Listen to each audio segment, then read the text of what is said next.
আসসালামু আলাইকুম গাইস, আশা করি সবাই ভালো আছেন। মজার একটা বিষয় হলো গিয়া, আজকে গাড়িটা ধুইতে আসলাম এখন।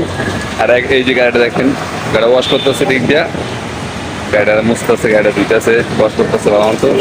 আর এদিক দিয়া হচ্ছে গিয়ে তুষার বৃষ্টি পড়তেছে, এই দেখেন। মানে আজকে গাড়িটা ধুইলাম আর আজকে বৃষ্টিটা পড়তেছে, বুঝলো? দেখছেন? কপালটা এত খারাপ, যেদিন গাড়িটা ধুমু ওই দিনই বৃষ্টিটা পড়বো, যেদিন গাড়িটা ধুমু ওই দিনই বৃষ্টিটা পড়বো। এই যে বৃষ্টিটা পড়তেছে, আজকে গাড়িটা ধুইতেছি, অথচ আজকে বৃষ্টিটা পড়া লাগলো।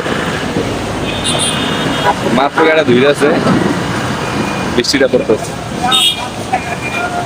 দেখ, হ্যালো, এটা কোনো কাম, কোনো কথা? কপাল খারাপ হতে দেওয়া হয়?